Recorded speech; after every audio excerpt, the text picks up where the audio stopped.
Wakizashi's Tea House. Hey, konnichiwa minasan, it's Gray from Wakizashi's Tea House over in Japan. How you doing? You good? You genki? Okay, I've got an extra review for you. This is the first issue of A.X.E, A.X.E, Judgement Day. It's Avengers, X-Men and the Eternals in a big Marvel event. Now, this came out on Wednesday. It's priced at $5.99. It's got a 36-page count in there and some beautiful art by an artist who's fairly new to me. I'm not sure who it is. It's called Valerio Schiti. I'm sure it's pronounced Schiti, not shitty. Just saying. This is written by Kieron Gillen. Now, Kieron Gillen can be a little bit hit or miss with people. He's very verbose, very wordy. He's got a very nice writing style, but he doesn't hold back on the words, if you know what I mean. Now, I've enjoyed his work in a series called Once and Future, which I think is really good. But with this, I wanted to try it, see if I could just jump into this and know what was going on. I'm interested to see the Avengers, X-Men and the Eternals all together in a comic book. But I have to say, this kind of went right over my head because I've not been following what's been happening with the three different teams. So yeah, as a first-time reader, I don't recommend it unless you want to check it out just for the art, because the art is gorgeous. Let me show you a brief image of Wolverine, which comes in later in the issue, right near the end. This is, look at him. This is Valerio Schiti's interpretation of Wolverine. Maybe not as good as some of the other art in here, but I wanted to show you what it looks like.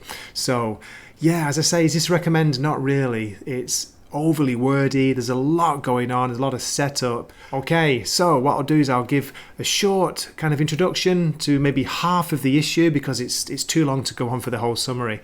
And I'll show you some of the art inside. So please keep watching. Here we go. In the opening pages, we're given a cast of characters. Now see how many you know. There's 5 members of the Avengers in this. Captain America, Phoenix, Iron Man, Captain Marvel and Thor. And then we get 13 X-Men, including Cable, Cyclops, Destiny, Exodus, Egg, Mystique, Hope Summers, Jean Grey, Magneto, Nightcrawler, Professor X, Storm and Wolverine. And 6 members of the Eternals, Ajax, Druig, Jack of Knives, Makari, Cersei and Uranos. We open in New York and we have Tony Stark talking to Cersei. Tony's asking her, why are we going to be fighting within a day or two? Cersei replies that she'd much rather fight the mutants, especially now they have a new trick of coming back to life, which is supposed to be the Eternals thing. Then, out of the sky, Phoenix flies down, punches Cersei on the jaw, grabs her and takes her up into orbit. Target pacified, Tony. Then we switch to the treehouse, still in New York. Cyclops and Jean Grey are talking about the Phoenix being an Avenger and how strange that feels to them. People are protesting about mutants living forever. Always the hate and fear. Our next stop is Krakoa, the mutant island, and Nightcrawler's talking with Mystique. They're asking Destiny, are you sure there's going to be a war? Destiny sees the Eternals. The Eternals are going to try and kill them all. Nightcrawler jumps through a portal to our next location, Arakko, which is actually Mars. We see Magneto, Cable, Storm. They're talking about the approaching war with the Eternals. Are you still with me? Are you lost yet? Because I am, flipping heck. We're jumping all over the place and there's a lot of dialogue, as you can see. Back to the Avengers at Avengers Mountain, and Iron Man, Tony Stark, is trying to interrogate Cersei. She laughingly tells him that she could give him a stroke if she so chose to. We're told about a recent mission which failed. Thanos was on Earth and he was leading the Eternals. I regret that, says Cersei. Then we get this great image of Captain America walking in. Cersei was an Avenger, we have to show her some trust. Good old Cap, as trusting as ever. But how can you trust an Eternal? Especially an Eternal like Cersei. But she's trying to tell them that the Eternals are not a team anymore, they're a society. One which her and her friends have left. I'm not the Eternal you need to worry about. We shift to Olympia, the Eternal capital, and this is Druig, one of the Eternals. He's talking about the mutants have an X gene which came from deviance. This excess deviation must be corrected. He's asking for approval to bring fire and death to the X-Men. Then we move to a place called the Exclusion, which is the Eternals' prison. Locked up in there is Uranus, who's supposed to be Thanos' grandfather. Druig is talking about letting him out to deal with the X-Men. One more scene shift to the Damocles Foundation's headquarters in Los Angeles. We have Druig talking about Uranus and Thanos.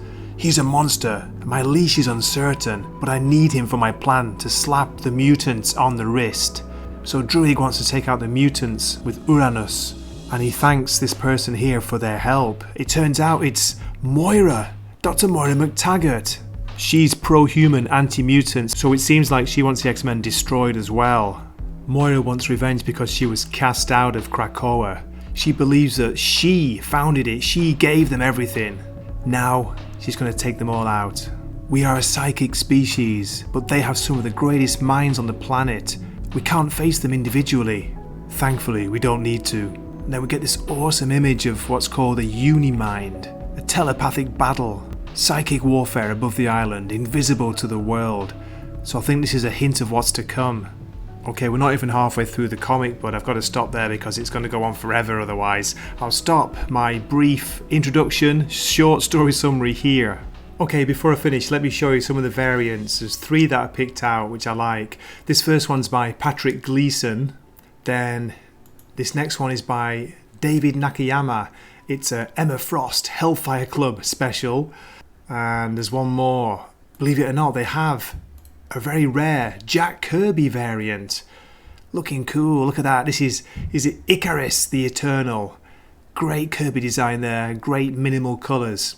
So, that's it for my kind of half review, half introduction to A.X.E. Judgment Day, episode 1 or issue 1. Hope you enjoyed it. Please leave a comment, let me know if you're reading this series or not. Are you a fan? I'd love to hear from you.